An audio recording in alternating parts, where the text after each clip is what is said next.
Y pasamos a otro tema, al tema que ha remecido al país esta mañana, y es que en Panorama tuvimos acceso a los documentos fiscales en los que un aspirante a colaborador eficaz acusa directamente al presidente de la República de haber recibido más de 1 millón de soles. ¿A cambio de qué? A cambio, dice este aspirante a colaborador, de información privilegiada. Nada más y nada menos que el monto que debería proponerse para ganar una licitación. Como parte de ese pago, el propio Vizcarra, dice el aspirante a colaborador, pidió también el servicio de alquiler de una avioneta para trasladar a autoridades bolivianas de Lima a Hilo, Tacna y retorno a Lima, que costó más de 35.000 soles. El testimonio aparece dentro de las investigaciones del caso Club de la Construcción, a cargo del fiscal Germán Juárez, Marco Vázquez y Walter Jiménez, con todos los detalles. Inmediatamente después, una entrevista en vivo con el presidente Martín Vizcarra.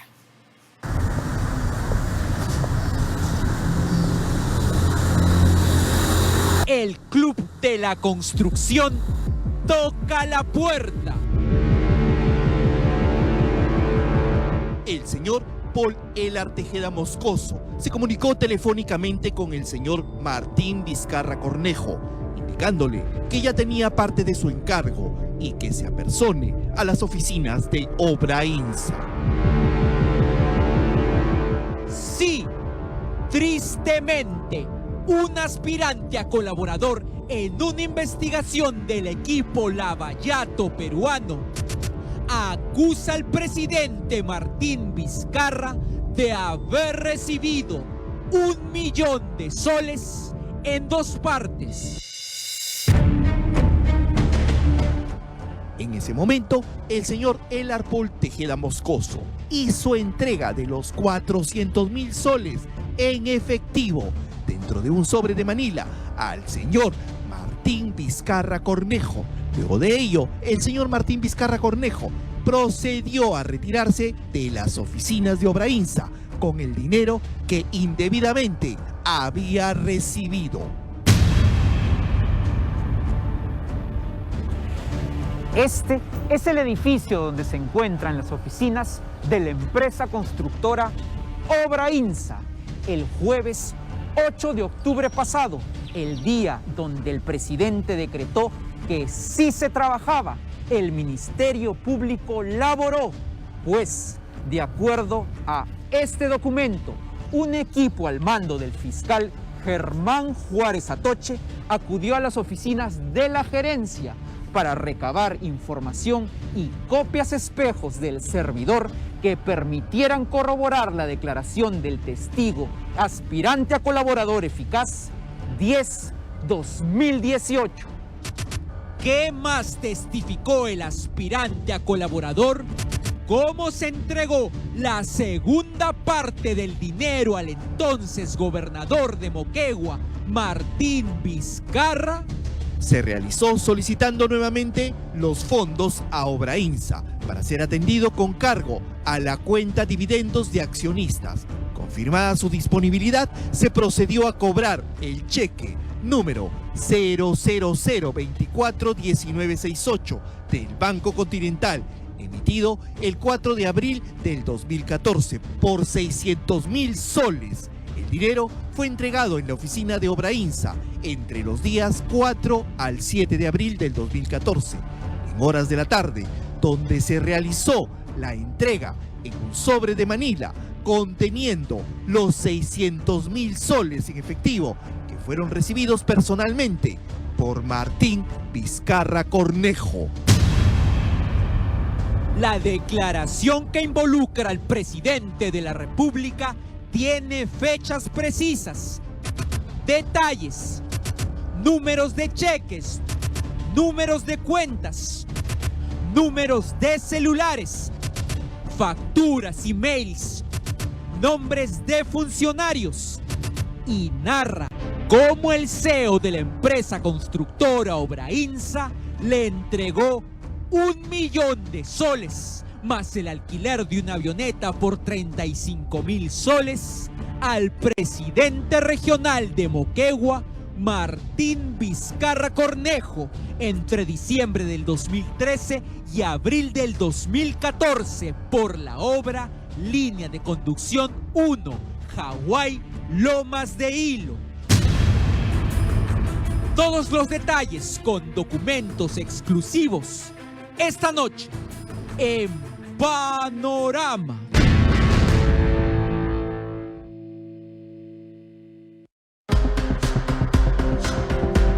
Obrainsa es una de las empresas líderes del cártel del Club de la Construcción. En febrero del año pasado, Panorama fue el único medio que reveló en exclusiva que la empresa del presidente CIM Vizcarra se consorció con Obrainsa para construir la represa de Pillones en Arequipa en el 2004.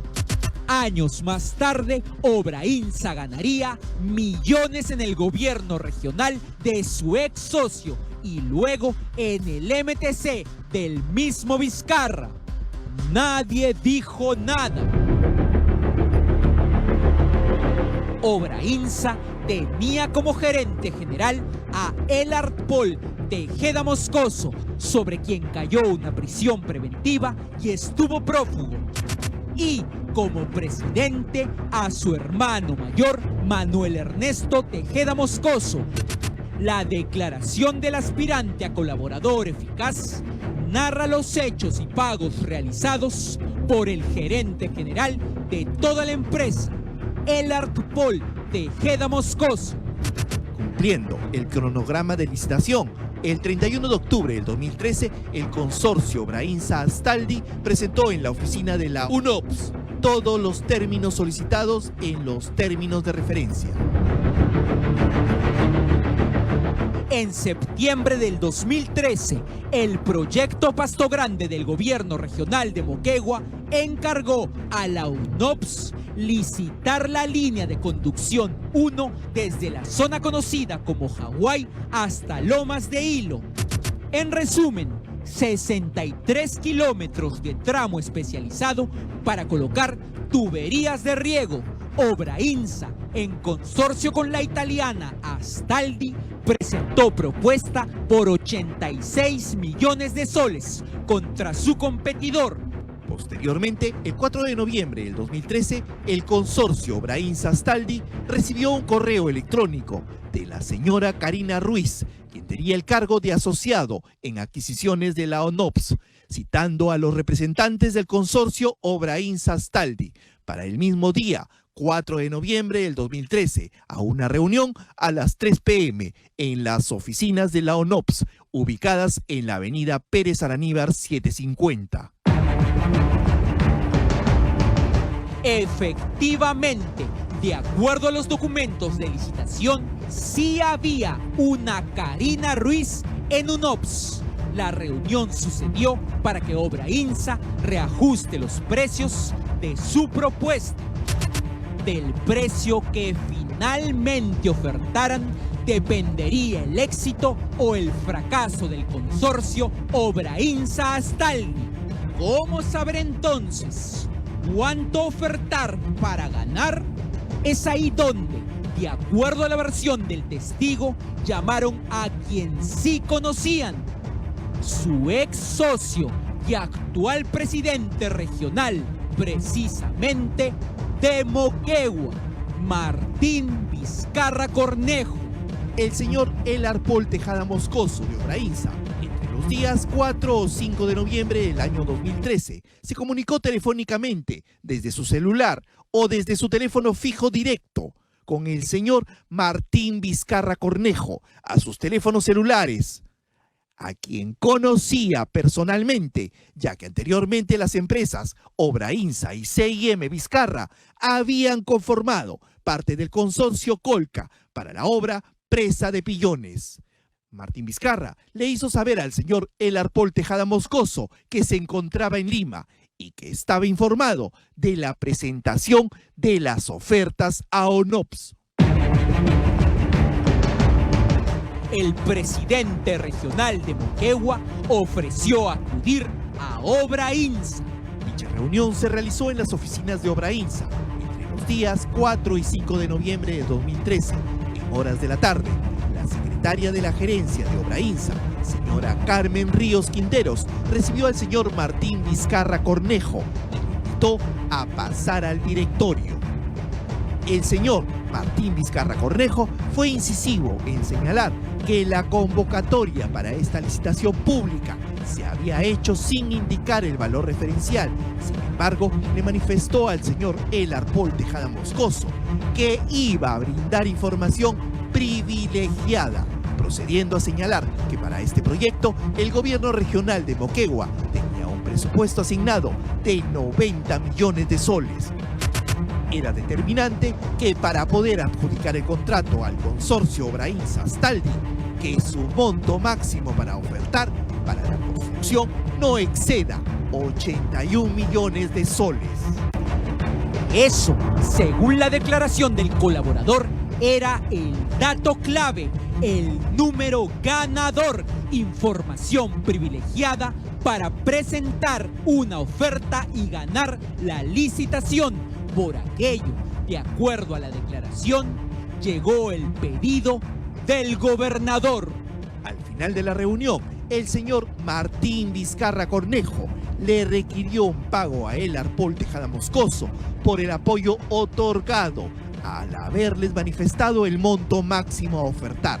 Vizcarra Cornejo trató de justificar dicho pedido, afirmando que necesitaba fondos personales para atender gastos en relación a su cargo y que tenía conocimiento que las obras que licitaba Provías Nacional, todas las empresas que ganaban pagaban una comisión de más del 2%, solicitándole que en ese caso sea atendido de similar manera. Así sentenció.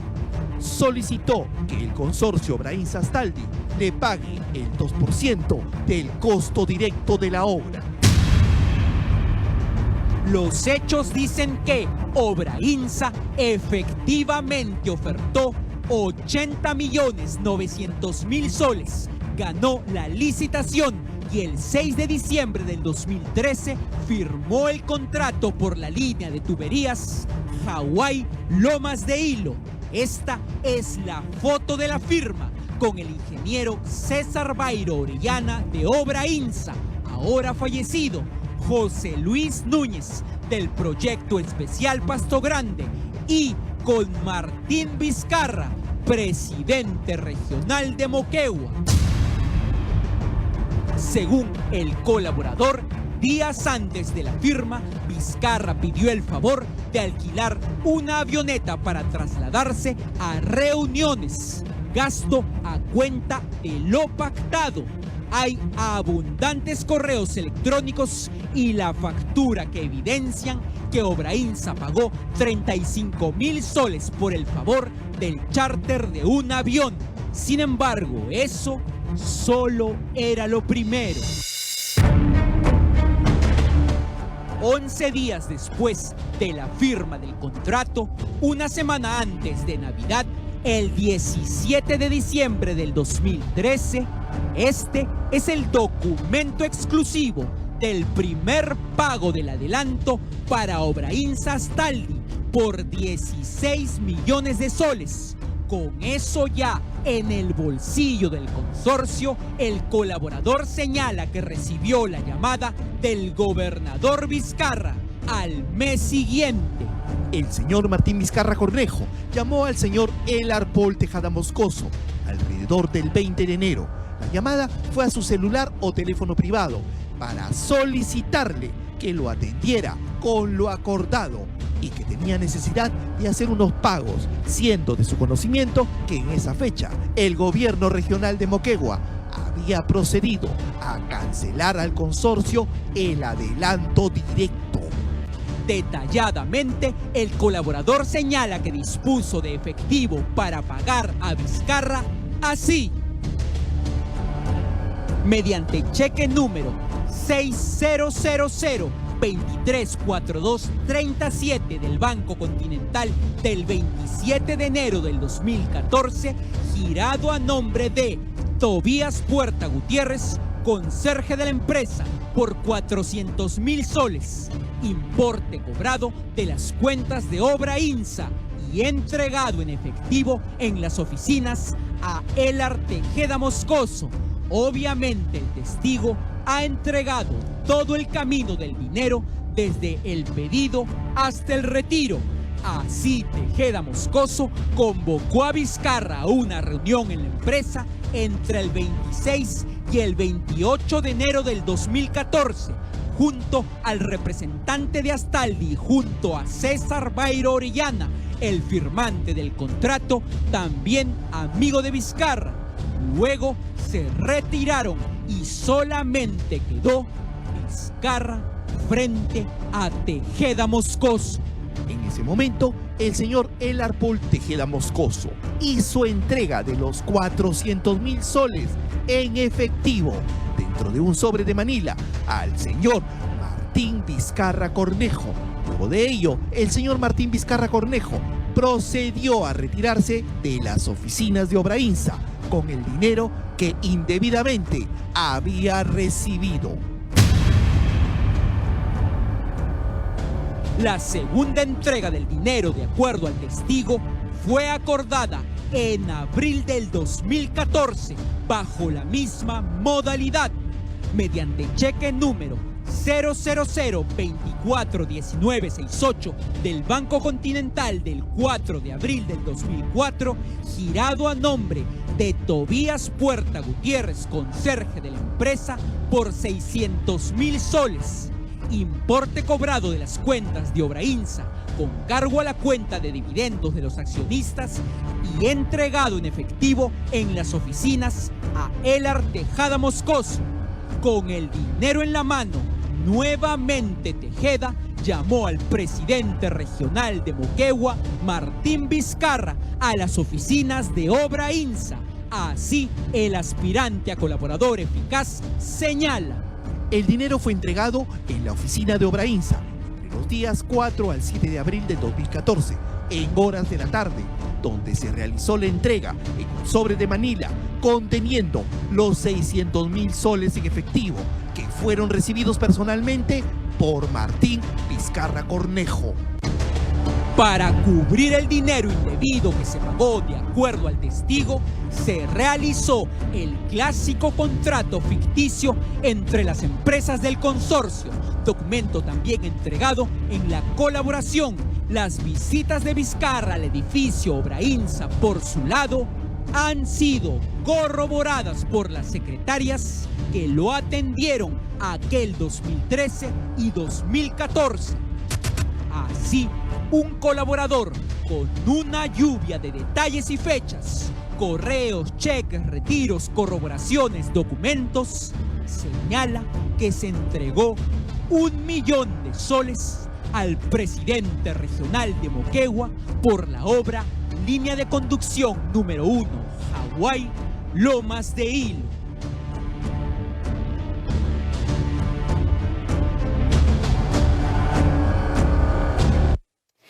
Bien, y tal como lo hemos anunciado, ya se encuentra con nosotros aquí en los estudios de Panorama, en Panamericana Televisión, el presidente de la República, Martín Vizcarra.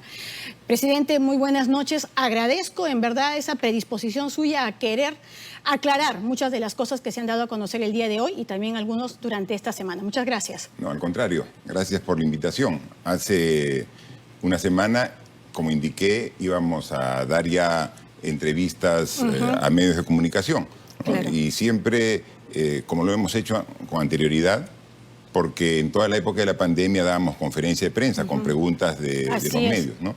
Pero no en directo. La semana pasada empezamos y ahora continuamos y siempre son importantes las preguntas y repreguntas, ¿no es cierto? Así que te agradezco la invitación.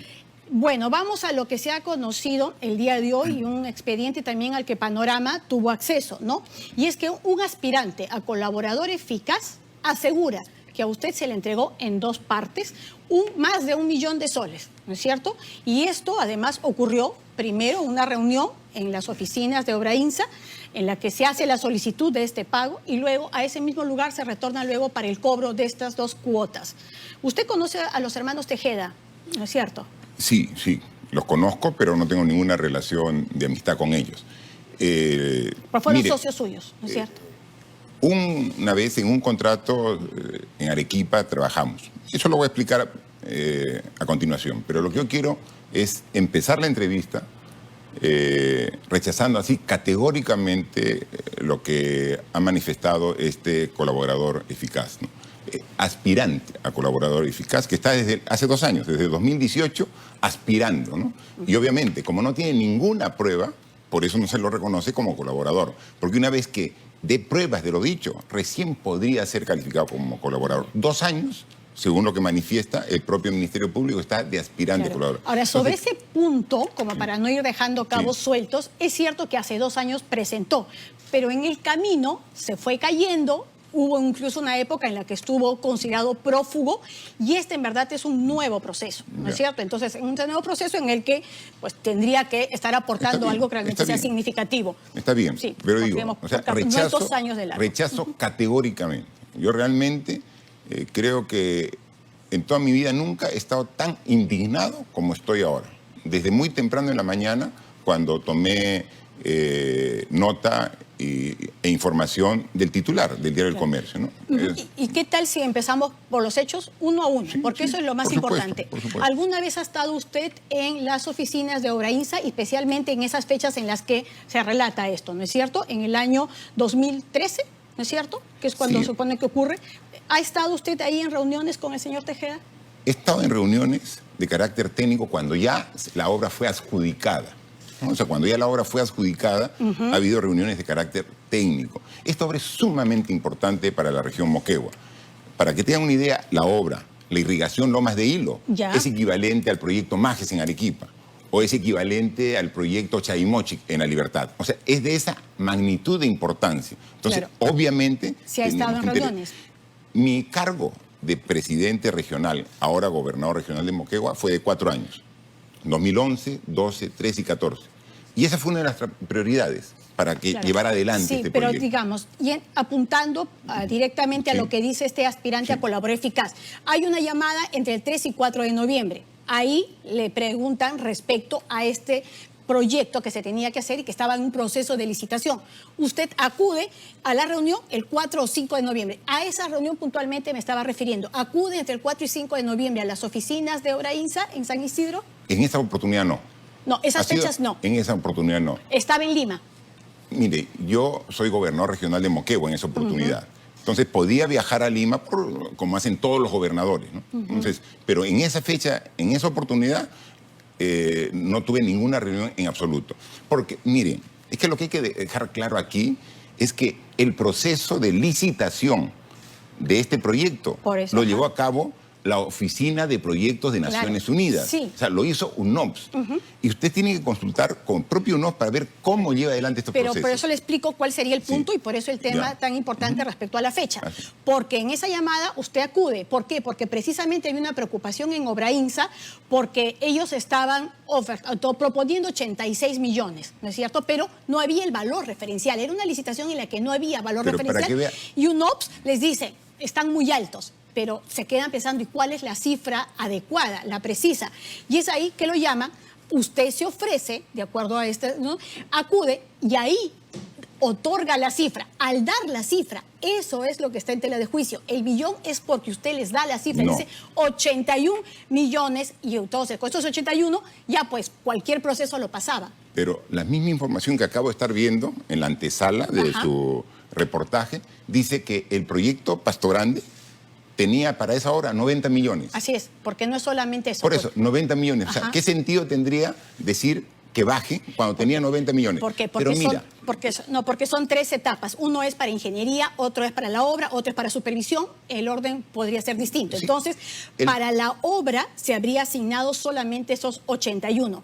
Los restantes tenían que ser para la supervisión y para lo que era ingeniería. Entonces, esa era la cifra clave. No, es que UNOPS tiene completa reserva de todo el proceso. Puede preguntar. Aquí, esta pregunta, quien tiene que responder es UNOPS. O sea, la Oficina de Proyectos de Naciones Unidas, UNOPS. Ellos son los que llevan todo el proceso y lo mantienen en absoluta reserva hasta que finalmente te dicen cuál es el ganador. Nosotros, y puede consultar con UNOPS, en este o en cualquier proceso, no tenemos acceso a la información. ¿Y por qué lo hicimos así? Precisamente por la transparencia que queríamos. Recuerde usted que el año 2013 ya era el tercer año de nuestro gobierno.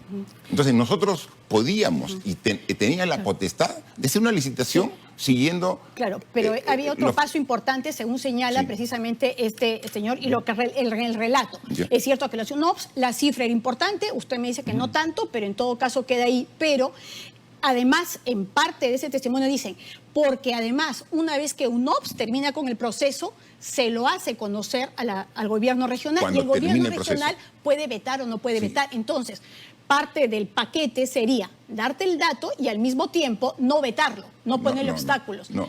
Por eso era ese monto. Claro, finalmente puede perder la prioridad de ese proyecto, puede haber, pero como le digo, este proyecto es sumamente importante para la región Moquegua, es la ampliación de su frontera agrícola en las Lomas de Hilo y en consecuencia es prioritario, es necesario.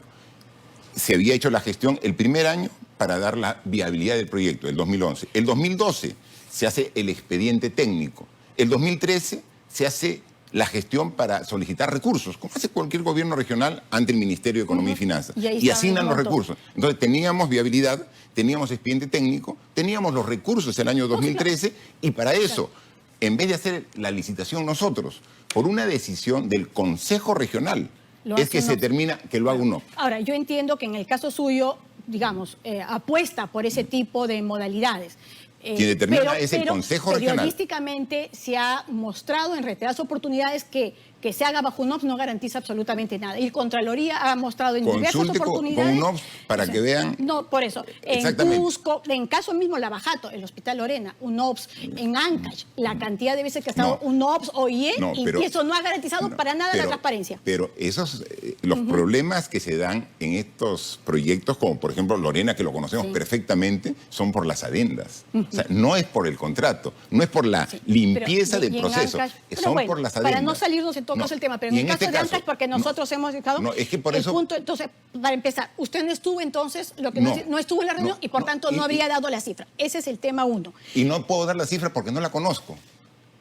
La cifra es solamente la maneja UNOPS de manera reservada hasta que concluye todo el proceso. Ahora, el punto más comprometedor, el punto más serio, más grave para muchos, ni siquiera es esto, a pesar de que muchos juristas incluso dicen la cantidad de datos, detalles, la ruta del dinero, los cheques que se han entregado, los procesos con los que se manejaba Obrainsa, es un tema. El segundo tema es el más delicado, la avioneta, presidente. Y en el tema de la avioneta hay correos suyos. Sí, por supuesto. Pero ¿no le preocupan estos correos? En absoluto, porque eso es completamente transparente. ¿Qué es transparente? ¿Que le pidan a una empresa privada que le pague un vuelo? ¿Eso es transparente? Mire, usted sabe que ahora hay el concepto de responsabilidad social empresarial. Cuando uno trabaja, una empresa, en cualquier obra, yo he sido contratista antes de ser el gobernador regional. Entonces, uno se involucra con el desarrollo del entorno que trabaja esa empresa. Si no, el proyecto Quellaveco en Moquegua. Yo he participado, justo siendo gobernador regional, en la mesa de diálogo.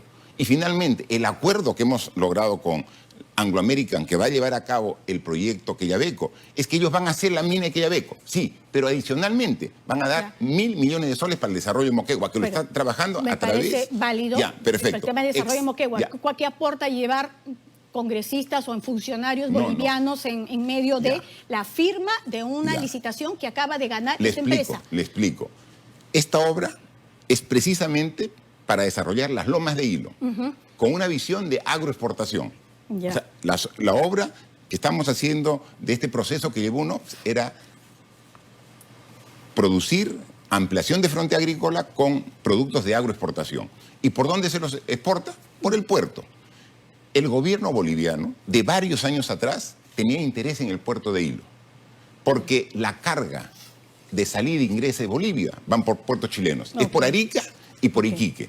Y entonces ellos tenían, yo como gobernador regional, invito al gobierno de Bolivia para que use el puerto de Hilo. Y ellos lo que manifiestan, déjeme terminar, por favor. Disculpe. Lo que dicen es de que Hilo no tiene la capacidad logística para recibir la carga. Yo le digo, Hilo es más grande que Arica. Te invito para que venga.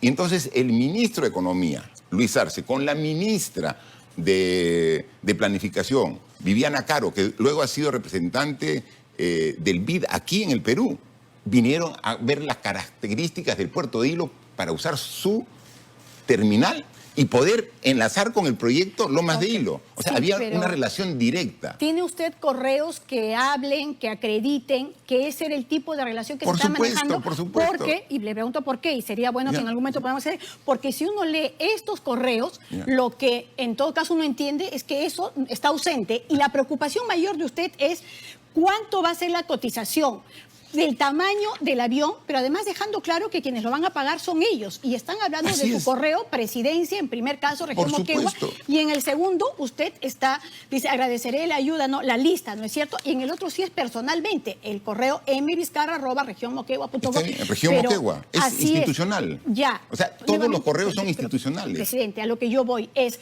hay una empresa que ha estado, acaba de competir y acaba de ganar una buena pro, porque Él la ha gana ganado. la buena pro el Sí. 25 de noviembre. Ya, sí. Una semana después, el 2 de diciembre, pide la avioneta y luego firman contrato el 6. ¿Cómo alguien que está esperando firmar un contrato le va a decir que no? O sea, no es una presión Pero- eso. Digo, solo me falta la firma. No, si no, le doy no este es- vuelo de 35.000, no me firman No es la buena para pro. particulares, no es para personas de mi entorno, es funcionarios de Bolivia que vienen a evaluar el puerto de Hilo para usarlo. Y justo Está bien. engarza ¿Por qué? perfectamente con el proyecto de desarrollo agrícola de las Lomas de Hilo para agroexportación. Y eso ha dado sus frutos, porque a partir de ese momento, los funcionarios de Bolivia, al constatar las características del puerto de Hilo, progresiva y gradualmente han mejorado su carga hacia Hilo, han aumentado su carga hacia Hilo, lo que nos ha obligado ahora a invertir en el puerto de Enapo en Hilo. Actualmente el gobierno está invirtiendo en el puerto porque cada vez hay más demanda. Ok. Entonces, tiene una relación. Es como, por ejemplo, una empresa está haciendo una carretera y pasa por una población ahora, en épocas de pandemia, que falta balones de oxígeno. El motivo el objeto de la carretera es uno, de la empresa es uno, pero dentro del concepto de responsabilidad social aportan balones de Pero oxígeno. el plantas. momento no le parece inadecuado. No. El momento en medio de ganaste buena pro, te tengo que firmar este contrato. En medio de eso no le parece inapropiado pedirle a ellos, Con total transparencia. Y finalmente... porque lo hice por los correos Por que eso. recién han salido a la luz, o sea, digamos recién. Pero esos digamos, son transparencia, correos institucionales. ¿En Moquegua lo sabían? Por supuesto que sí. Que usted había pedido un avión que lo fletaron por 35.000 Sí, lo soles y sabía todo. el Consejo Regional, lo sabían las autoridades de Hilo. Ahí en Ya, la foto digamos. que presentan están las autoridades de Hilo, el presidente de la En todo Sofra. caso, no se Sofra arrepiente Hilo. de esto. ¿Ah? No se arrepiente de pero esto. eso es absolutamente transparente y es parte de la responsabilidad social de la empresa para el entorno donde va a ser el proyecto. Ya, entonces. Y precisamente tiene una relación directa. Otras empresas que también han ganado licitaciones, también se les ha pedido favores de esta naturaleza. Sí.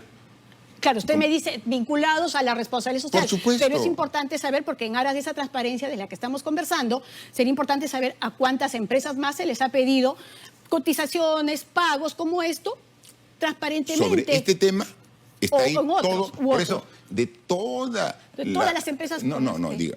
De todo lo que usted manifiesta en el reportaje que ha hecho, lo único que está documentado es la avioneta que fue con funcionarios. Incluso Luis Arce, ministro de Economía en esa época, es actualmente uno de los candidatos para las elecciones próximas en Bolivia. Es una persona que tiene toda una vida dentro de la administración pública, una persona muy reconocida y que vino. Y en función de constatar la capacidad logística del puerto de Hilo, comenzó a derivar parte de la carga boliviana de Chile hacia el Perú. Entonces, esto ha canalizado y tiene sus resultados Claro. concretos en beneficio de la región. Claro. Ahora, hay una parte que sí me está quedando duda respecto a lo que usted me señala de UNOPS. ¿Cómo UNOPS va a poner el monto de lo que tiene que ver la obra si es el gobierno regional el que tiene que decirle, oye, mira, haz una licitación, pero yo dispongo de 91 y dispongo de 91 porque 81 va para acá, 7 para acá, 1 para allá?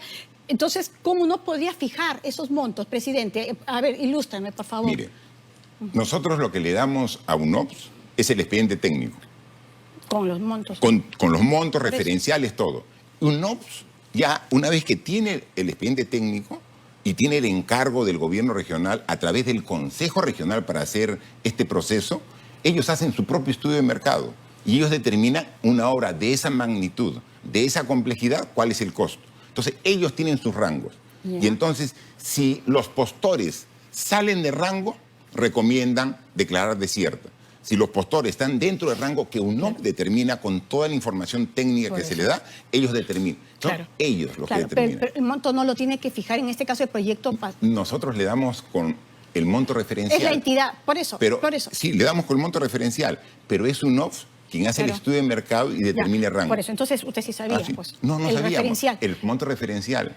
Pero eso no tiene relación con el costo de mercado que determina UNOPS. ¿No? Y eso, como le digo... Bueno, no va a ser difícil de probar y lo tienen que saber todos los presidentes regionales, regionales que nos puedan estar escuchando para tener claro si esto puede ver se ajusta directamente con UNOPS, puede aclarar esos conceptos y esos detalles. Y en ese año, 2014, cuando ya se lleva a cabo el proceso de construcción de este proyecto, se llevó y se avanzó cerca del 80% de ese proyecto sin ningún problema, sin ninguna novedad. Pero después tuvo un montón de demoras, ¿no? Sí, pero nosotros en el año 2014, que fue mi último año de gestión, se dejó bastante avanzado. Luego, a partir del 2015, 2016, ya yo fuera del gobierno regional, se tramitaron algunas adendas que desconozco. Eso no quita que eran sus socios, ¿no? Sus ex socios. Eran sus ex socios participando en una licitación. ¿Eso también no le preocupa como un tema de conflicto de intereses? Desde el año 90, yo participaba en una empresa familiar de construcción. Hemos estado 20 años en el sur, en Moquegua, Arequipa, Tacna, en el sur. Y todas estas obras nosotros postulábamos como empresa de construcción cuando era mediana, pequeña. Cuando había una obra ya de magnitud grande, venían empresas de magnitud y alcance nacional, y eran las que iban. Y entonces siempre se requiere de que esas empresas grandes tengan el contacto y la relación con una empresa local. Lo ocurre o mismo si es en Tumbes, si es en Piura, todo. Escuchamos eso en el caso de Odebrecht también, ¿no? Entonces, justo cuando fueron, en una oportunidad para hacer una represa, nos convocaron. No conocíamos nosotros a la empresa Obrainsa como empresa de construcción. Nos convocaron. ¿Tienen equipo de movimiento de tierra? Sí tenemos equipo de movimiento de tierra. ¿Pueden participar? Sí podemos participar. Participamos en esa obra, se terminó y se rompió y terminó la relación... En el 2009, entiendo. El 2003. 2003-2004, claro. 2003. La obra. 2003. ¿Sí? Y ahí, ya no, porque leí en alguna parte que hasta el 2009, digamos, en registros públicos continuaba todavía. Y terminó, ¿no? Como cuando se hizo la ampliación de la fundición de hilo. Llegaron todas las empresas grandes del Perú a hacer esa enorme obra. Y nos buscaban y decían... Le pregunto además esto, ¿por qué? Porque por un lado, el ex socio termina ganando eso, el ex socio... según este señor aspirante a colaborador, le dio la cifra y todo, pero además también, siendo usted ya ministro de Transportes y Comunicaciones, algunas publicaciones señalan que el 30% de todo lo que era el presupuesto de Provías terminó ganándolo de alguna manera Obrainsa. Obrainsa en distintos consorcios, pero el 30% de Provías no es poca cosa, ¿no es cierto? Mire, tengo aquí, felizmente que tengo toda la información acá. Esa es información reciente durante el gobierno. ¿Quién denunció el Club de Construcción? Usted, yo lo recuerdo claramente. Recuerda claramente. ¿Y quién neutralizó todo el arreglo entre las empresas para tener una sobreutilidad en las obras del Estado? Yo como ministro de Transporte. Yo cuando entro en agosto del 2016 en el gobierno de Pedro Pablo Kuczynski como ministro de Transportes, comienzo a hacer una revisión hacia atrás y veo que los últimos 20 contratos, o sea, no digo 1, 2, 3, los últimos 20 contratos se habían adjudicado al 108%. Es decir, el Ministerio de Transporte decía esta obra cuesta 100 y se adjudicaba 108.5, 108.6, todos arriba de 108, todos. Extraño, ¿no? O sea, todos 8% más. Desde ese momento, ni un contrato, a partir de ese momento, ha pasado el 100%. Ni un contrato. Y hoy día... precisamente no, sí, es cierto, pegamos, pero ya, pero que los gane el ex socio, mi pregunta va por ahí, porque imagino que eso es lo que se preguntará la gente en sus casas. ¿Por qué el ex socio no gana? O sea, 30% viene de la gestión anterior, no de nuestra gestión. Son contratos... No es que empiezan en la gestión anterior y terminan otorgándoles la buena pro cuando usted es ministro. No, la gestión anterior, con contrato incluido en la gestión anterior. ¿No? O sea, el 30% es de la gestión anterior. Solamente hay un contrato, uno, que se ha suscrito y que han participado el año 2018 y que han ganado no al 108%. ¿A cuánto? Al 80%. Ahora le digo acá, ¿cuánto es la suma de los contratos de obra de carreteras y puentes que se ha hecho en este gobierno, en el Ministerio de Transportes? 10.094 millones de soles. 10.094. Ese es el valor referencial. ¿Solamente en su gestión? Solamente en este gobierno. Ya. Solamente en este gobierno. No, claro, cuando hablábamos del 30%, era el 30% de su gestión. No, en este gobierno, desde agosto del 2016 hasta este momento, se han suscrito contratos por 10.000. Que se han licitado con valor referencial de 10.094 millones. ¿Sabe a cuánto lo han ganado? A 8.900. Es decir, más de 1.000 millones menos. Pero si hubiera sido al 108% como habían ganado los 20 últimos contratos, nosotros hay un ahorro de más de 2.000 millones de soles.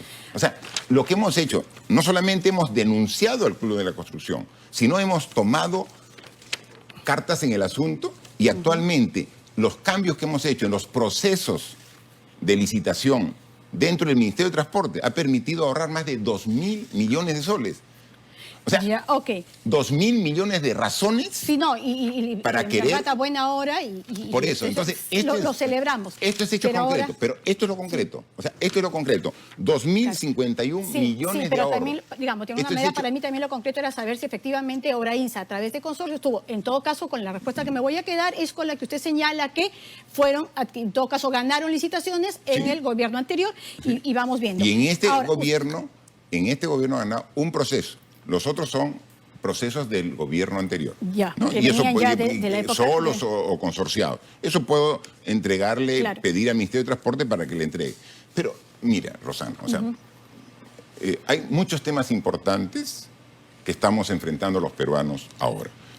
Y sale esta denuncia justo y precisamente cuando yo el día de ayer y esta semana reparo de que el tema de Odebrecht no se está tocando.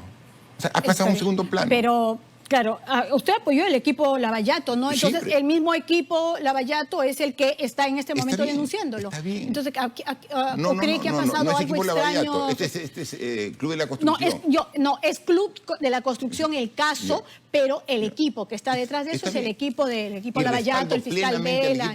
Lavallato. Pero digo, ya hay 11 proyectos que Odebrecht ha admitido. Pero ¿por qué? Estamos de acuerdo con eso. ¿Qué tiene que ver unos casos de corrupción con una denuncia de este tipo, de una acusación puntual? Y en este caso, no crea, a todo el país nos conmociona que el jefe de Estado puede estar siendo acusado de un delito tan grave como este. Falso. Un delito, o sea, es con falsedad. El delito no me parece grave. Porque no existe. O sea, no hay ningún delito acá. No, la acusación del delito sí, falta que lo corrobore, falta que pase, falta toda una etapa, pero de todas maneras y ahí es un van a delito ver, en el que usted porque no hay argumento. Todo lo que tienen es del viaje que sí. No son todo lo que viaje, digamos, como le decía, en los aportes de los detalles, que era lo que explicaban hoy día algunos juristas, decían, adquiere verosimilitud todo el testimonio por la cantidad de documentos, de datos precisos, secretarias que han asegurado que lo vieron a usted. Y entiendo que tienen que haberle preguntado por las fechas que usted ha acudido, ¿no? Ni modo que le hayan preguntado por los otros años. Y las secretarias han dicho sí, nosotros le atendimos, nosotros le dimos el vasito de agua, nosotros le dimos la puerta. Cheques que se han presentado, ¿no? Como estos, por ejemplo, el en los manejo que se interno dice administrativo de Obrainsa es un problema de Obrainsa. Entiendo que era la manera en que retiraban la plata, los fondos, para hacer luego este tipo de pagos, ¿no es cierto? Que tenía que ser después en efectivo. Entonces, a lo que vamos es, precisamente, el país tiene que estar pasando por una situación como esta. ¿Usted qué cree? ¿Que la fiscal o qué extraños intereses podrían estar habiendo, de acuerdo a usted? Aquí, más de una vez se ha comentado, se ha dicho, hasta se ha afirmado que Odebrecht saca presidentes y Odebrecht pone presidentes. Estamos a 6 meses de las elecciones. Lo que quisiera Odebrecht es que en las próximas elecciones haya un presidente que no luche contra la corrupción, que sea permisible con la corrupción. Eso es lo que quisiera Odebrecht. Nosotros estamos desde el 23 de marzo del 2018, fecha que asumimos el gobierno, tomando decisiones así drásticas, frontales con todo lo que significa los últimos acontecimientos precisamente han golpeado, y le digo así con mucho respeto, la credibilidad respecto al tema de la lucha anticorrupción. Un caso puntualísimo como para tener que volver, pero decir, ¿tenía usted los datos de la señora Miriam Morales, que había de alguna manera beneficiado a la madre a la tía de su prima? ¿Y la lucha anticorrupción dónde quedó, presidente? Estaba demostradísimo. ¿Por qué no la retiró en su momento? Mire, eso está en investigación. No, sí es cierto, pero ahí el hecho era clarísimo y había una decisión política. Eso no significa que no interfiriera con los temas de las investigaciones. Tenemos todas las facilidades. En el otro tema, estamos hablando del caso Mere, ¿no es cierto? Han ido 11 veces. Ya, pero no quiero preguntarle por las 11 veces, todas, sino por algunos casos o temas muy, muy puntuales. Usted ha dicho, nunca me he reunido, pero queda claro en los audios que usted no ha negado, que está su voz ahí, sí. Está clarísimo cuando la señora Karen Roca dice, yo no me reuní con él, lo estoy asumiendo. Y usted en ese mismo audio asume 2 reuniones, pero luego yo le escucho públicamente señalar que no hubo ninguna. Entonces, permítame y permítale al país tener esas precisiones que son sumamente importantes. Y lo he manifestado. El señor Cisneros ha ingresado en 3 oportunidades, una para ver al señor Máximo San Román, ¿ya? Otra para Karen Roca y otra para Miriam Morales. Ok, entonces Ya. usted nos señala que nunca se reunió con usted. Conmigo no se ha reunido. Pero entonces, ¿por qué en ese audio usted dice que sí? Yo le he saludado. No, en la No, conversación. pero no me he reunido. En la conversación dice, me reuní acá, en esta sala. Precisamente cuando estamos ahí Ajá. viendo, aclarando por qué habían 3 ingresos y habían mayor cantidad de solicitudes Claro. en la puerta de desamparados, que es lo que se quería aclarar, y finalmente lo digo porque lo que se tiene que llegar es a la verdad, y esa verdad es la que se tiene que decir, es lo que comento. Entonces, ¿por qué cuando la señora Karen Roca le dice, yo estoy asumiendo, no le pregunte usted, está asumiendo qué cosa, si se ha reunido contigo? O sea, esa claridad, hay un discurso oficial y hay lo que se escucha en el audio, y eso se contradice notablemente. Eso es lo que No necesitamos. hay ninguna contradicción, porque se pueden sacar de contexto, porque aquí ha habido ya toda una estrategia para grabar y sacar de contexto, ¿no? Entonces, obviamente... Pero ese no está, ¿sí? ¿no? Todos los otros que se conocen como el podcast, sí, ediciones hay un montón. Ya. Pero el otro audio que dura como 1 hora y algo, ese sí está completito y sin editar, porque nosotros lo hemos pasado, obviamente, por ese tipo de peritajes. Hoy mismo ha salido un nuevo hecho respecto al caso Swing, ¿no es cierto? Entonces, en el que señalan que el señor Óscar Vázquez, que era otra persona de absoluta confianza suya, le habría ofrecido 100,000 a Richard Swing. Pero no le sorprende o no le preocupa que alguien muy cercano a usted podría ¿se da cuenta haber que hecho? todo es por versiones de aspirante a colaborador eficaz? O sea, no hay ninguna prueba, no hay ningún testimonio, es aspirante a colaborador eficaz. O sea, se pueden marchar honras de ese tipo, se puede meter a la cárcel a gente por aspirantes a colaboración eficaz sin tener ningún documento que lo prueba. No es cierto que no debería ser así, ¿no es cierto, presidente? Obviamente. Yo también tengo que estar de acuerdo con usted en eso, ¿no? Obviamente, o sea, tiene que haber un proceso Tiene que haber un objetivo. proceso y tiene que haber una investigación, totalmente Tiene de que haber acuerdo con esto eso. y pero determinar claro, responsabilidad. Y si corresponde una responsabilidad, y lo que todo dirán el peso de la varios ley. es que Todo el peso de la eso ley. se estuvo dando de una manera, pues, Ya. para muchos excesiva. Y digamos, hoy mismo algunos decían, por menos que eso, otros han tenido Sí, ya por una eso. investigación abierta. Por eso. Pero ¿qué tal si me permite, por supuesto, podríamos ir a una pausa comercial y regresamos? Me están Ya. pidiendo aquí en la dirección que vayamos. Ok, regresamos en brevísimos minutos.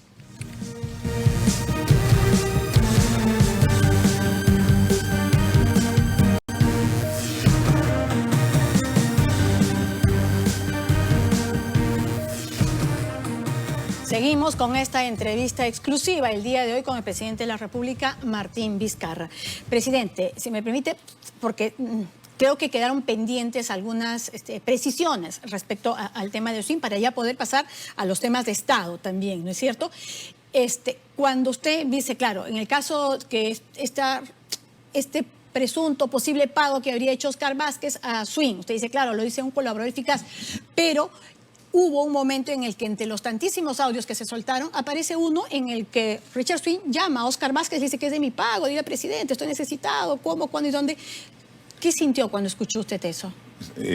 Y precisamente averigüen quién es el colaborador eficaz, ¿no? O sea, todo indica que es Fabio Noriega, el abogado de Karen, que es el contacto con el congresista Alarcón y es el que a su vez armó todo este proceso de vacancia express, ¿no? Sí, o sea, pero la pregunta más allá de la grabación, que sí, todo indica que fue él y está clarísimo. Claro, pero no solamente él, sino con quién no, es. Y tuvo todo un entorno y también es cierto, son o sea, prácticas que uno no debería estar avalando, de todas maneras. Pero la pregunta y puntual es, ¿qué sintió o qué sensación le generó escuchar a Óscar Vázquez, alguien que ha trabajado tantos años con usted, conversar con Swing de esa manera?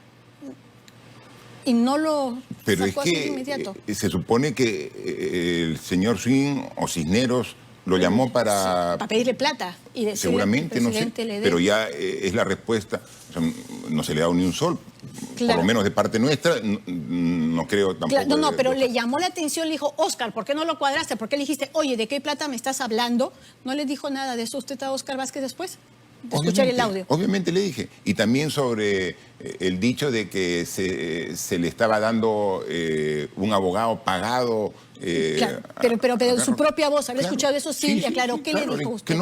Que ni un sol le había dado. Que obviamente en algún momento le había pedido si es que podría ayudarlo. Y él dijo que no, que no tenía. Otro tema que también ha sido motivo incluso de la apertura de una investigación ha sido esa conversación que tiene usted con Karen Roca, que es grabado por ella, cuando ella le dice puntualmente, usted me está poniendo al abogado, ¿no es cierto? Ya incluso habrían hablado de un presunto fiscal corrupto. Usted, en ese momento, muchos se han quejado, y con justa razón, porque usted no se indigna frente a eso. Mire, ya la relación con Karen estaba rota en ese momento. O sea, ya yo veía que estaba con un problema emocional, que estaba muy temerosa, porque precisamente aquí en Panorama habían sacado algunos reportajes referidos a su familia y que habían generado en ella una tensión y un rechazo y una negación de todo, ¿no? Entonces estaba muy alterada, ¿no? Entonces cuando va, y incluso con la voz en alto y con grabadora escondida que yo no sabía, yo simplemente la dejaba hablar, ¿no? O sea, la dejaba hablar. Porque yo vi de que ya estaba fuera de sí, ¿no? Entonces simplemente terminó y de ahí pedí que se retire. Claro. Ya no siguió trabajando, comenzó en este rol de cambios en remoto hasta que después se vio ya el nivel de la traición que ella cometió con esa relación, digamos, de trabajo. Con esa de relación tantos de años. tiempo y fue retirada Claro. de laborar, nada más. La fiscal de la Nación ha decidido abrir investigación, pero claro, la suspende, ¿no es cierto?, por un tiempo. Pero sobre todo, aquí lo que llama la atención es que muchos señalan que está... ¿Por qué? Porque lo que le ha presentado la fiscal anticorrupción está bien motivado, bien sustentado, lo que hace que ella tome esa decisión.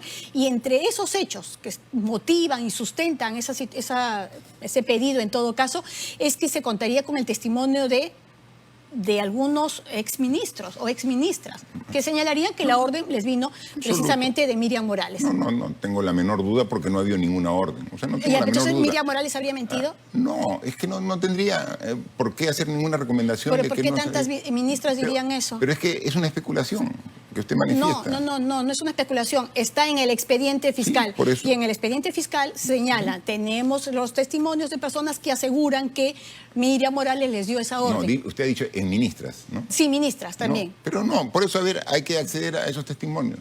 O sea, Ya. El tema es igual cuando el procurador Amado Enco, él pide que me denuncien en el tema de Chinchero, cuando era ministro de Transporte. Totalmente transparente, todo estaba... Pero involucren al ministro. Muy bien, se involucró y en ese tiempo estaba Pablo Sánchez, de presidente de la Junta de Fiscales, el fiscal de la Nación, y lo que dijo, dado que hay un pedido del propio procurador, vamos a iniciar la investigación preliminar. Se investigó con toda la profundidad y dijo, no hay mérito, y se archivó. O sea, el hecho de que se inicie una investigación preliminar como la que ha iniciado la fiscal de la Nación, no necesariamente significa que hay algún delito. Es inicio de una investigación preliminar, como se hizo en el caso Chinchero, y se archivó. Sí, pero en este caso, como se dice, era el ministro, ¿no es cierto? Y el exministro. En este caso estamos hablando de un jefe de Estado, de un presidente de la República, tanto que se ha señalado que nunca antes en historia republicana se había dado una situación como esta. Qué bien, ¿no? ¿Es cierto? Qué bien, que no haya diferencias entre los ciudadanos. Y eso es lo que yo estoy implantando aquí en el Perú, que no haya diferencia entre los ciudadanos.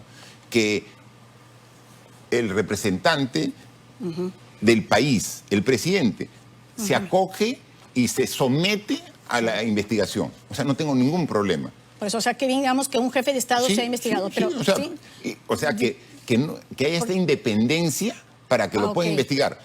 Otra cosa es aceptar de que haya alguna responsabilidad, que lo tengo absolutamente claro que no hay ninguna responsabilidad. Pero aquí, o sea, se puede iniciar una investigación y que se haga, no hay ningún problema. Y es lo que queremos, que no haya peruanos de primera ni de segunda. Y aquí lo que yo voy a ratificar es que todo lo que se ha manifestado ahora por este aspirante colaborador eficaz es falso. Okay. Y que detrás de ello hay intereses poderosos. A mí no me ha temblado la mano cuando, por las circunstancias, he tenido que cerrar constitucionalmente el Congreso. Y eso obviamente ha generado enemigos. Claro, bueno, digamos, todo poder genera por supuesto, detractores, genera enemigos, todo poder. No, es que hay poder que se allana al statu quo. Hay poder que convive con la corrupción. El poder que yo ejerzo combate la corrupción. Pues que por eso mismo duele tanto. Por eso es que en un sector ha estado impactado precisamente con todas estas revelaciones. Carlos Caro Coria, una persona que todo el tiempo ha estado defendiendo las posiciones desde su visión de constitucionalista de la presidencia de la República. Y miren lo que pone hoy día en un Twitter. No es solo el dicho de un colaborador eficaz. Se tiene las facturas y los cheques del pago de 1 millón de Obraínsa Vizcarra. El mail del propio Vizcarra y la factura de alquiler de la avioneta. Es una versión corroborada, no lo dice cualquier persona. Carlos Caro Coira. Ay, perdón. Estamos hablando del penalista. Por menos que esto, PPK renunció. No, sí, pero está mezclando los dichos respecto al pago del millón con la factura y los correos que sí están aceptados y que tuvieron un fin específico de el apoyo como responsabilidad social que hizo la empresa para trasladar a funcionarios públicos de Bolivia para hacer un trabajo en beneficio de la región en la cual iban a trabajar. Pero, entonces está mezclado, por eso es que mezcla lo que sí está aprobado y que no es ilegal con lo que no está aprobado. Entonces, claro, lo que está hablando es respecto a la cantidad de elementos que están de alguna manera configurando toda esa situación. Pero a lo que yo iba, y discúlpeme que lo interrumpa, es cuando dice, por menos que esto, PPK renunció. Es cierto que varios congresistas que han estado siendo entrevistados en las últimas horas han dicho que en este momento apostar por la vacancia sería peligroso. El único pronunciamiento en todo caso que yo he podido ver ha sido el de UPP, ¿no es cierto? Que ha hablado, pero si esto fuera creciendo y empezara a enrarecerse aún más el ambiente político, ¿cabe la posibilidad de una renuncia, presidente? En absoluto. Yo tengo 3 compromisos de aquí al 28 de julio del 2021. 3. 1, terminar de derrotar la pandemia del COVID-19 y empalmar este trabajo con la inmunización a través de las vacunas. O sea, ese es el principal objetivo. El segundo, una reactivación económica, pero que genere puestos de trabajo. Para que la población nuevamente sienta en sus bolsillos ingresos para poder afrontar todo el efecto negativo que tuvo la pandemia socialmente. Ese es el segundo. Y para eso incluso ayer hemos empezado como un complemento a la reactivación económica la transferencia del segundo bono, que va a llegar a 8.400.000 y de manera, digamos, ya mucho seleccionada, mucho más ordenada, porque, digamos, la vez pasada le llegó a varios a varios jóvenes que incluso tenían trabajo y todo. Ya ha habido una depuración. Ha habido una depuración, ha habido un mayor filtro. Ese es el problema de no tener información actualizada, que lo hemos actualizado en esos meses. Y el tercer objetivo es garantizar elecciones transparentes, libres, para que la población permita elegir, tengan la posibilidad de elegir a su próximo presidente, a su próxima plancha presidencial y un Congreso que realmente luche contra la corrupción. Termine la reforma política y judicial. Que un presidente y autoridades que tengan sensibilidad social. Yo hoy día he estado en el Agustino, y una señora se me acercó y me dijo, gracias, presidente, porque usted nos ha abierto los ojos. Ahora estamos atentos y no nos dejamos engañar fácilmente. ¿Y a qué se estaría refiriendo? Digamos, porque hay temas de cifras y eso también tenemos que confrontarlos. Se está primer refiriendo, país por millón de habitantes que tiene las cifras más altas. Se está refiriendo... Tenemos todos los primeros puestos en contra, ¿no es cierto? Y se está refiriendo esta señora en que había mafias de diverso índole en nuestro país, que eran intocables y que nosotros, con mucha decisión y firmeza, las hemos enfrentado, sabiendo lo que nos Claro. exponíamos, sabiendo que ahora, o sea, se están cobrando pero, la claro, revancha. sí. Y por eso es que después de cada uno de estos titulares, ¿quién sale a ver y atacar? Bueno, Los pero ya- Mulder, los Vitocho. Pero ya no están, pues. Pero no, Ya pero, no están, pero ya no ahí están está. en el Congreso. O sea, por eso Está es lo que bien, yo voy. pero- Antes se podía decir, el Congreso No, fue motecinista, no, a pero lo ya que no digo, está ese Congreso. pero son Ahora ha las sido corrientes el caso políticas- Navaja, digamos, han sido los fiscales Lavallato los que Son están las corrientes investigando. políticas Ok. que están detrás de ellos y que obviamente se sienten Por eso, o sea, por afectados. eso digo, el fiscal Vela, el fiscal Germán Juárez han sido manipulados para poder hacer esta denuncia. Han recibido estará de acuerdo una declaración de un aspirante y a de alguna colaborador manera eficaz ha falsa. salido a la luz. Falsa, O sí. sea, ¿por qué? Sí, de alguna manera, ¿no? Por O sea, eso. de una, pero una bueno, investigación reservada, de alguna manera, ¿no? de alguna manera, Sí, o como sea, bueno, como venía pasando Por eso, anteriormente de alguna también, ¿no es manera. cierto? Entonces, se De da alguna cuenta, manera. Entonces, por eso, ¿usted cree que extrañamente, detrás de eso hay cuando ahora se ha aceptado que Olmos, el proyecto más importante en Lambayeque, con corrupción, Palo Redondo. Pero lo que pasa es que me cuesta todavía Por eso. articular Olmos, Y nosotros- todas las nuevas revelaciones con lo del stock Y nosotros, combatiendo el Club de la Construcción, en estos 2.000 millones de soles menos que han sido adjudicados, Por eso. haciendo la misma cantidad de obra. Para que no nos gane el tiempo y no dejemos de hablar Ya. de temas de Estado y Totalmente hablando de del acuerdo. COVID, ¿no? Sí. Que usted me dice que quiere terminar esa tarea, ¿cómo la vamos a terminar? Pero de manera eficiente, por todos los cuestionamientos que han habido respecto a las pruebas rápidas, a que no se utilizaron las pruebas moleculares, a que somos el primer país en el mundo en haber perdido más empleo, en haber tenido mayor número de contagios, muertes. Vamos que el panorama ha sido desolador, presidente.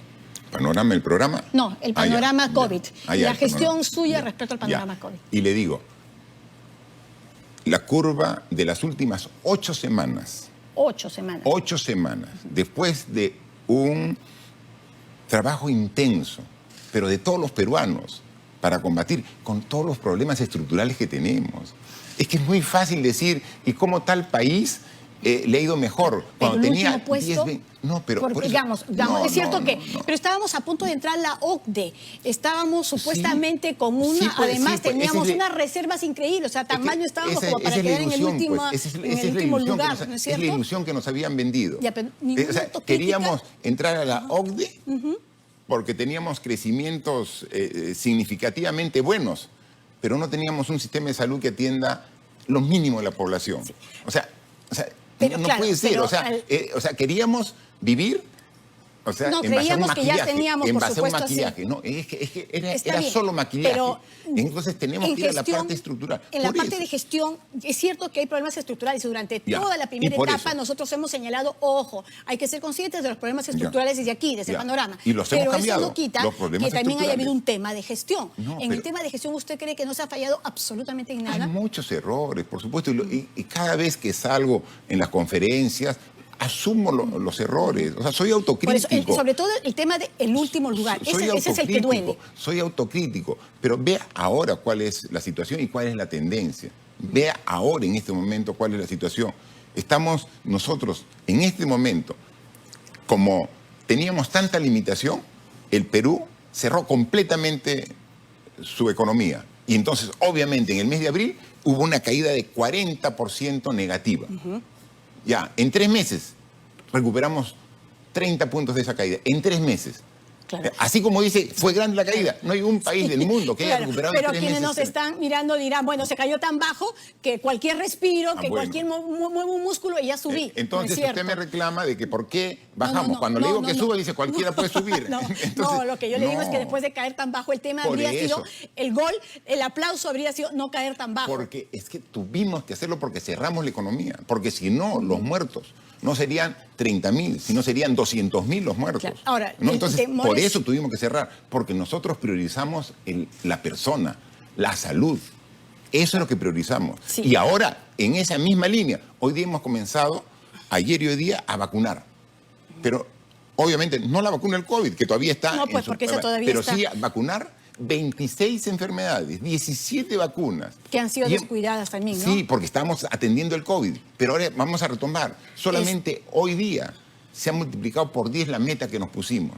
O sea, porque ha habido no solamente una movilización nacional de la vacuna, sino la respuesta de la gente. O sea, hay responsabilidad, se está generando conciencia cívica y eso estamos mejorando. Y en ese contexto está preocupando el anuncio de clases presenciales, sobre todo cuando tendríamos que estar súper atentos para no tener que pasar por una segunda ola, pero se anuncia clases presenciales. Sí, para marzo del próximo año. O sea, tenemos 6 meses por delante. Todavía no vamos a tener las vacunas. Nosotros esperamos que en el primer trimestre ya se comience a vacunar. Pero eso no es peligroso. Digamos, confiando en que que la vacuna llegue antes, cosa que los niños tampoco van a ser vacunados. Pero sin embargo, niños no están dentro del estudio para la vacuna, porque la mayoría de los niños no tiene mayor efecto, la gran mayoría de los niños. O sea, lo que sí hay que vacunar es a los profesores. Más aún si están dentro de la edad vulnerable, a ellos hay que vacunar. Entonces, tenemos una estrategia y un cronograma que estamos intensamente trabajando. Yo personalmente he estado en la Universidad Cayetano verificando cómo se aplica la vacuna a los voluntarios. He estado con el doctor Málaga, jefe del equipo. Y ella tiene respaldo porque se quejó bastante, ¿no? De que lo dejaron casi a su suerte porque las trabas burocráticas impedían que pueda avanzar con esta prueba molecular. He estado con él, hemos conversado. Luego con el doctor Ticona en la Universidad Nacional Mayor de San Marcos, donde están haciendo también lo propio, ¿no? Entonces, la vacuna Sinopharm está avanzando muy rápido su fase 3 aquí en el Perú con la cantidad de voluntarios. Se quieren 3.000 voluntarios. Se abre para que se inscriban. En 15 minutos hay 10.000 voluntarios. ¿Y ya tenemos todo el sistema de refrigeración que se va a requerir para eso? Porque eso también es el otro súper gran reto. Sí, pero es que hay que ver finalmente, y estamos en esta etapa de evaluar con qué vacuna vamos a priorizar. Porque, por ejemplo, la vacuna, si fuera china, de Sinopharm, requiere un estado de conservación entre 2 grados y 8 grados.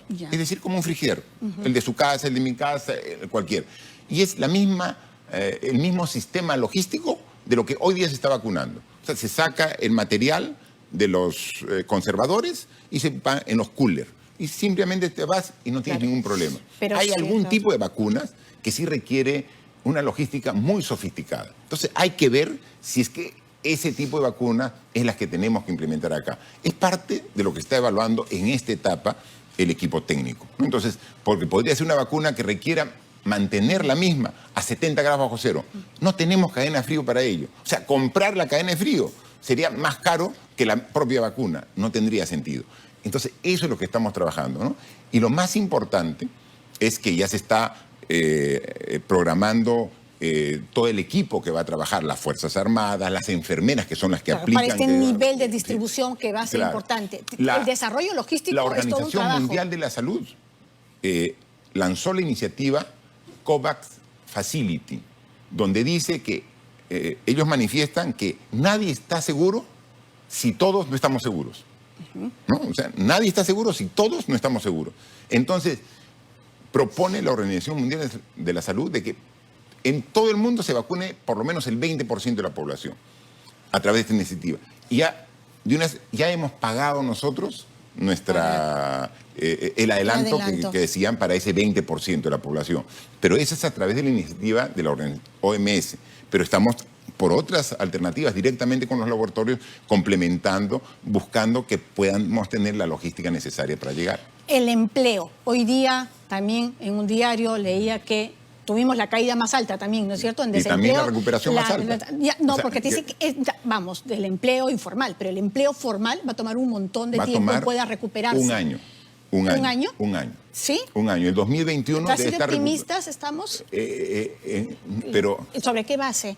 Sobre base a las proyecciones que se está haciendo de la inversión pública que tenemos prevista. Así como este año va a caer la economía, producto de la crisis sanitaria más grave de la historia, el próximo año la proyección de crecimiento de la economía es del 10%. O sea, el próximo año vamos a crecer 10% de la economía. Y crecimiento de la economía va de la mano con crecimiento del empleo.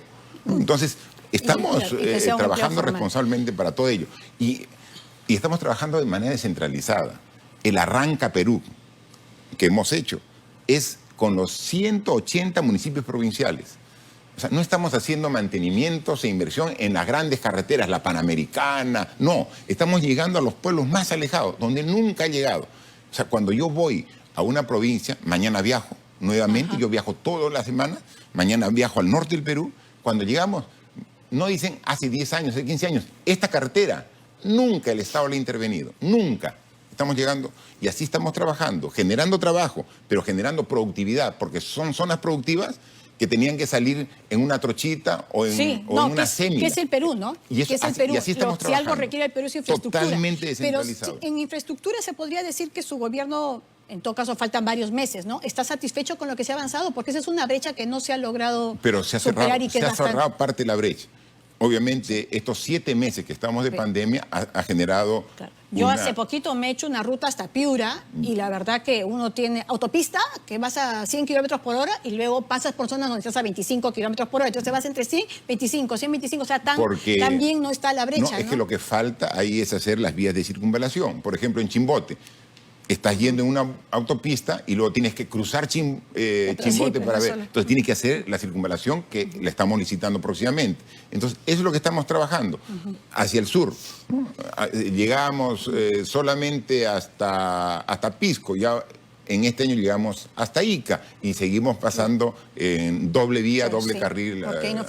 Porque además, bueno, acá también nosotros en el programa alguna vez hicimos una relación de todas las obras pendientes, que por temas burocráticos, el destrave famoso, no podían salir adelante. Aquí nomás, el tema de la Costa Verde. En eso también se está avanzando porque es la inversión pública la que, como usted señala, va a poder colaborar mucho. Yo en este mes he estado viendo las obras más importantes por el monto de inversión que tenemos en Lima. He estado la semana pasada en el tramo 2 de la línea del metro, ¿no? Y hemos visto que en ese tramo, incluso hemos probado ya el metro mismo, los vagones, la locomotora, y esperamos nosotros que antes que termine el gobierno podamos ya estar usando una parte del tramo 2 del metro.